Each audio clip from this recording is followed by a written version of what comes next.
All right. Hi, welcome to EYEJ's Digital Inclusion Week event, Making Connections, Closing the Digital Divide. My name is Ethan Krana. My pronouns are he, him. I'm 14 years old and I'm from Shaker Heights, Ohio. I'm the co-founder of the Minorities Together movement, and I'm a close ally to EYEJ through fighting the digital divide. Today I will be speaking with Veronica Blue, founder of the Verb Digital Media. Veronica, I'll let you introduce yourself. Okay, good evening, Ethan. Good to be here with you. My name is Veronica Blue. I am founder and president of Verb Digital Media. We are a digital marketing agency based here in Cleveland. And we serve middle market companies in various industries, manufacturing, senior living, technology, software, government, and others. And our primary focus is search engine optimization, which is also called SEO for short, and very, as you might imagine, involved with all things internet. So this topic is very interesting to me. I think it's very important, and I am glad to be here. That's great. Thanks. Thank you again for being here to speak with. I just want to start off with some of the questions. How are companies working to close the digital divide? Well, I'll start by kind of underscoring some of the issues that I see with the digital divide. In our society at this stage in 2020, we are built on technology. We operate every day by interfacing with the internet, whether that's on our laptops, whether that's on our smartphones, if it's at work, if it's at school, and even children as young as 2 and 3 years old with their toys. So it's very important that everyone has access to the internet at every stage of life, and anyone who misses out on any one of those stages of life and having that access and getting to become acclimated and explore and learn through the internet is at a disadvantage. So here in the city of Cleveland, there are several organizations that have not even just in the city of Cleveland, it's an issue. And there are organizations here that are doing things to address and close the digital divide. Organizations in the nonprofit space, like the Greater Cleveland Partnership, the Cleveland Foundation, have committed dollars to programming like this that helps bring awareness to the issue. There's also private for-profit companies that are doing things. There's a team of 3 CEOs here in Cleveland, GE Lighting, Eden Corporation, and Squire Boggs law firm downtown. They've come together to provide laptops and hotspots, PCs to people in the general area who are financially disadvantaged but still have a need to be able to connect to the internet. I believe they've provided something like 10,000 PCs and 5,000 hotspots, and it's a program that's still going on. I believe it goes through PCs for people. So there's a lot that's being done here in the city and across the nation, and conversations like this are important for bringing awareness to that. So there's a lot that's taking place, and that's good. Yeah, I really think that these organizations hold a lot of power in deciding these things, and I'm happy that a lot of people are taking a step forward to take the initiative on to close the digital divide and help give kids access to these necessities. Absolutely. So the next thing I wanted to ask you is, community organizations are taking digital disparities on by allocating dollars for programs like this one to increase awareness and make resources available to people who need them. So how do you think that plays in? Well, again, I think that having conversations like this brings awareness. People like you and I have networks, and those networks are broad, and you never know who in your network has an interest or an ability to lend a hand and to help address the issue. And so the more conversations like this that happen, the better it is. And it's not just happening here. Some of the organizations, like I mentioned before, the Greater Cleveland Partnership and the Cleveland Foundation, they're tied into national organizations that are doing this work. So it's important. It's important to continue to have those conversations. The National Digital Inclusion Alliance is the sponsor of this event, and this is something that they're doing all week across the country, Digital Inclusion Week. So it's important, and it's just in some of the research that I did to prepare for this conversation, I've seen some other pre-recorded conversations like this one, and people who are very, very passionate.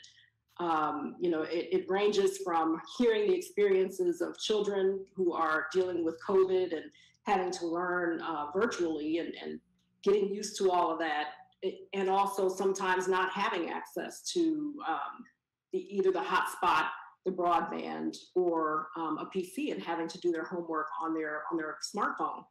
And then it ranges up to people who are just professional and maybe came from that type of background and were fortunate enough to rise above whatever the challenges were in their childhood, but now they have a passion for making sure that children experience as few of those hindrances as possible in their education. So it's very important.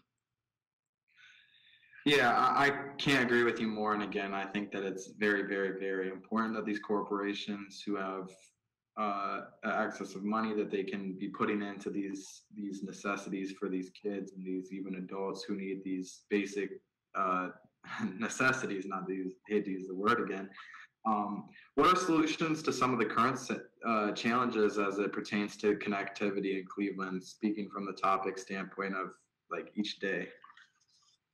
Well, again, I think it's having the conversation, allocating funding, and really getting into the community and talking with people who have a stake in this. So educators, business owners like myself, executives in major corporations that are headquartered here in Cleveland.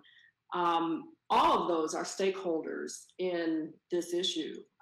Again, even without COVID, this is an issue. So without access to the internet, so look at it this way.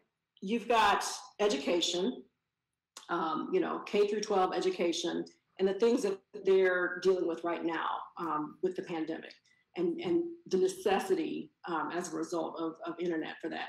But what about education that's not K through 12? What about curiosity and the things that people want to learn? Myself, speaking personally, if there's something that I'm interested in, I go to Google and I Google it, and I'll learn that way. So that's a whole other facet of learning that the smaller sector of society that does not, I won't even say smaller, I don't want to call it smaller, but it's a whole other facet of learning that's not taking place. So it's important. That's a major issue. I feel that in order for all of us to participate fully in society at this stage, internet is a big part of that, and it really should be viewed as a commodity. And even when we get to that stage where internet connectivity is viewed as a commodity, we still need to make sure that everyone has devices to access it appropriately for whatever it is that they need. So again, not having to do your homework on a smartphone. Every student should have at least a Chromebook, a laptop, a PC, something. And I definitely see that as one of the issues at hand.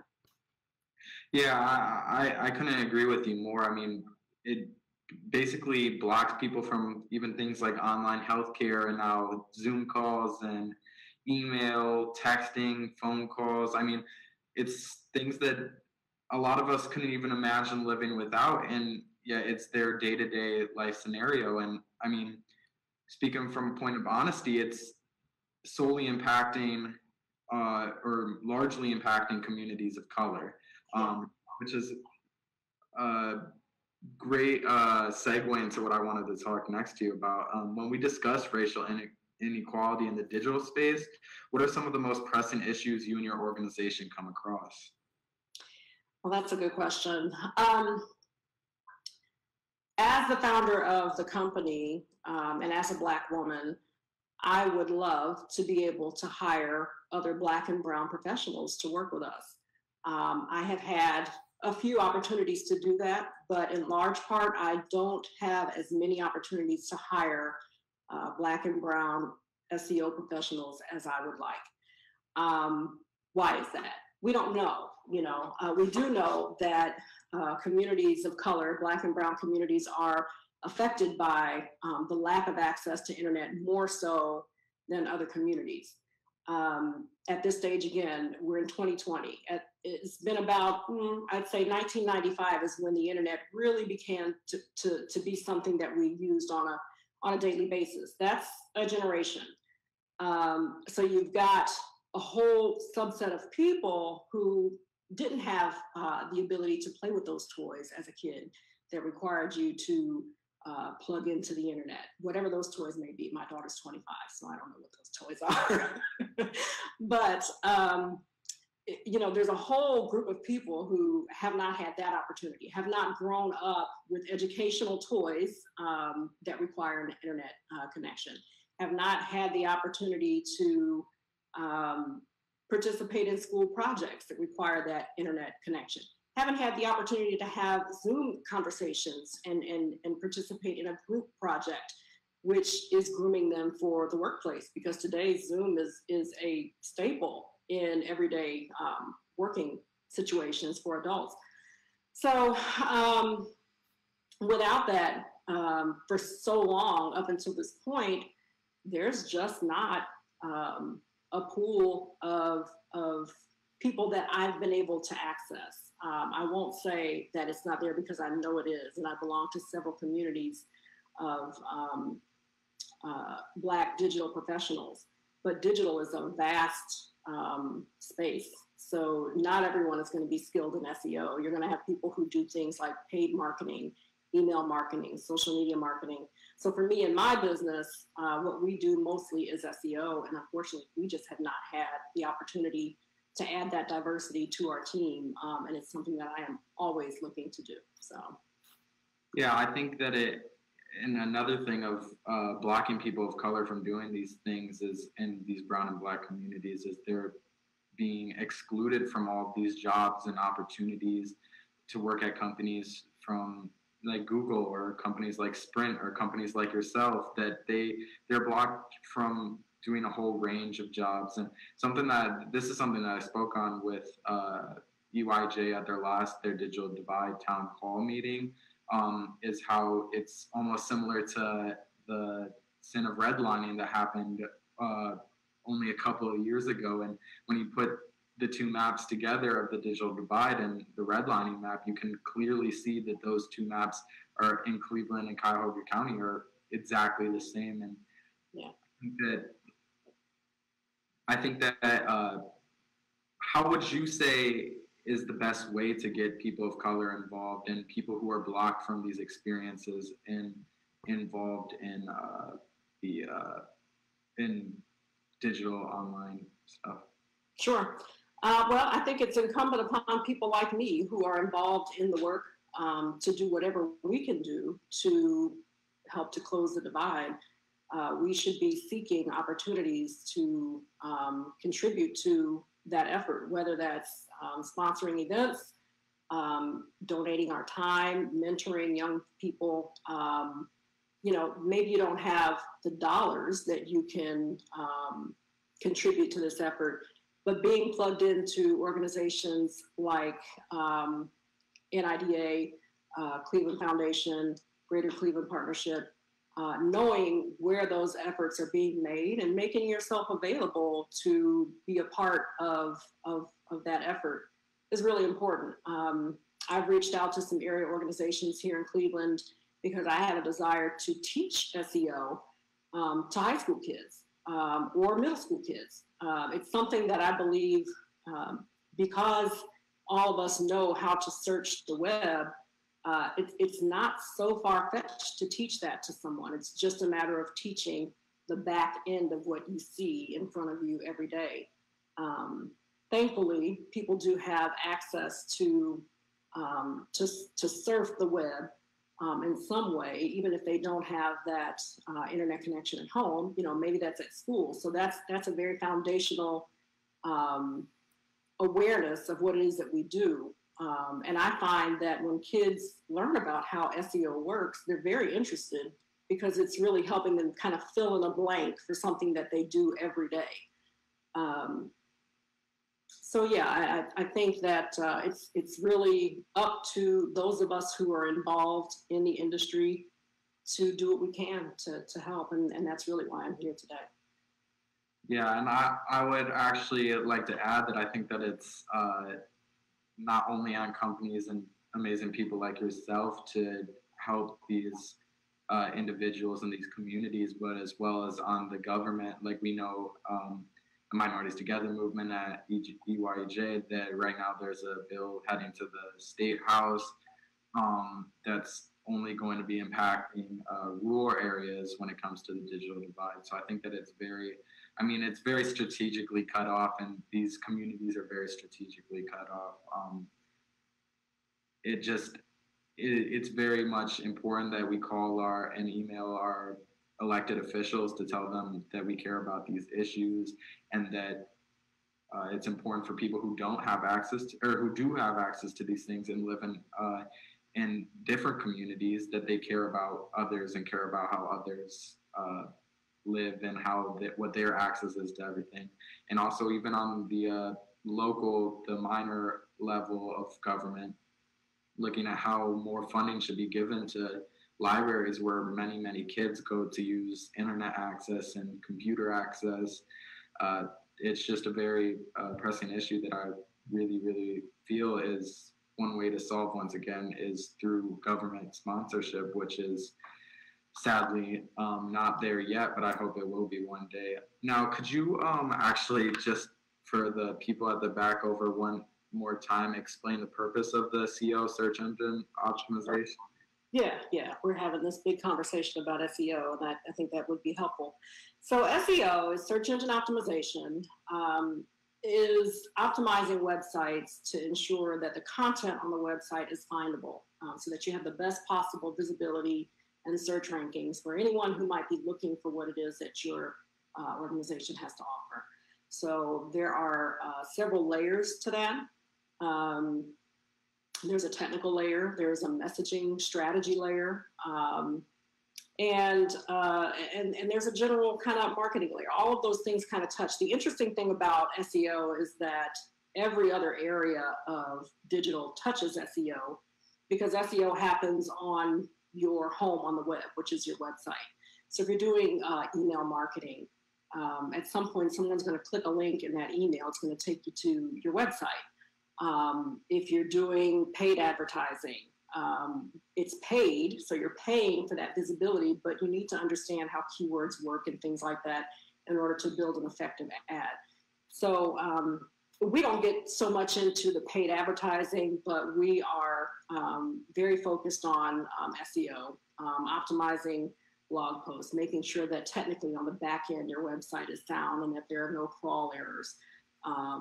A lot of what I do is kind of intertwined with Google. So I have to keep my finger on the pulse of all of the updates in their search algorithm that are happening. And between last year and this year, they've been very, very busy with search algorithms. And there's always something new. There's always some new way that they want to optimize. So last year they made speed a very important part of ranking. If your website's too slow, it doesn't rank well. You've probably been searching and say you're searching for a recipe and you see that row of recipes pop up at the top of the screen. That's because of a certain type of code called schema markup. That's also a very important ranking signal now. So you've really got to keep, like I said, your finger on the pulse of understanding what's changing with the search algorithm and be able to act on that quickly so that your clients' websites are able to compete with the competition. So SEO is all about making sure your client's content is findable on the web. Yeah, that's a great explanation. Thank you. So how do you say that internet impacts, like how, could you give me just a brief description of how you think internet has impacted your life and how you would feel if it were to be taken away from you, and what disadvantages you feel that brings to you? That's a great question. The internet has helped me make some major changes in my life. Before I founded Verb, I worked for another company for 15, 20 years. So it gave me the ability to create a business. And I am not unlike many thousands of other people who have had that same opportunity, right? I feel like our economy is becoming more and more entrepreneurial, and it's because of the internet. You know, back in the days, you had to have so much more resource to be able to start a business. From the simple standpoint of having the information on how to start a business, right? If you're curious about something, you can go to Google and look it up, and that's because of the internet. So, I mean, there are people who have businesses like me. There are people who have product-based businesses that would not have been able to do that if it weren't for the internet. So I wouldn't be very happy if the internet went away today. I would have to go back to the drawing board and figure out a new way of living, and a lot of people would. And that kind of brings into light the topic of net neutrality. Net neutrality is the concept of making sure that the internet is equally accessible to everyone. So internet service providers are not supposed to be able to charge anyone extra for, say, surfing and viewing a certain website, or providing a better internet pipe to a large corporation than they do to a residential account. A lot of people are not familiar with the net neutrality fight. It's something that, just like the digital divide, there's another group of people who are always fighting to make sure that net neutrality exists.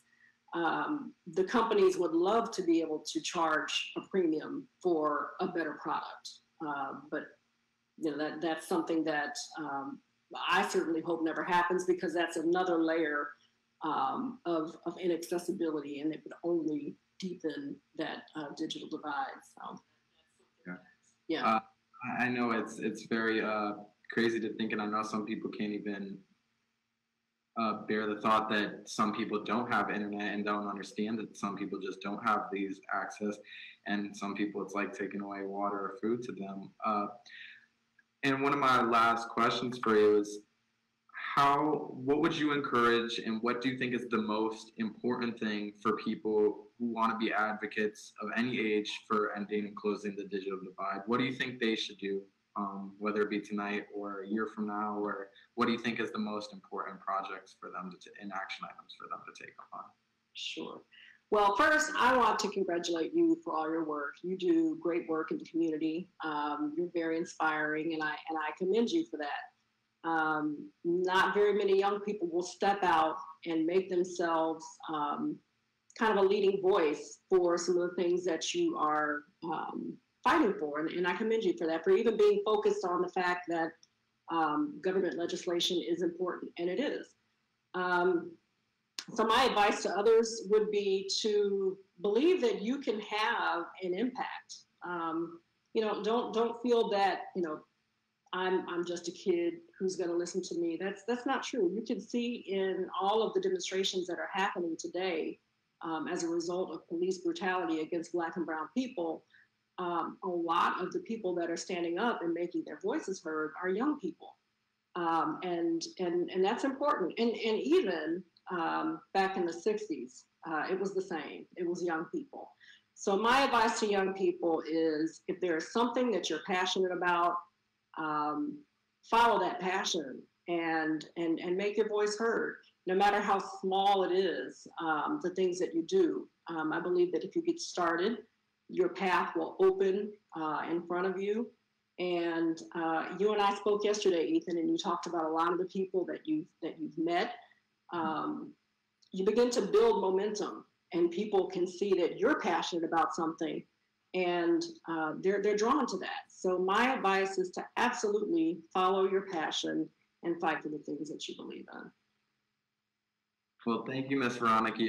Veronica, you've been amazing to speak with today, and thank you for speaking with me today. I would also like to thank Miss Mai and Miss Anjali, as well as our audience on Facebook Live. Tomorrow, 6 p.m. Eastern Time, speaker Paige Anderson, content manager at Cherish Parenting, will be speaking with Youth Council member Mallory regarding telehealth and the digital divide. We hope to see you all there, and have a great evening.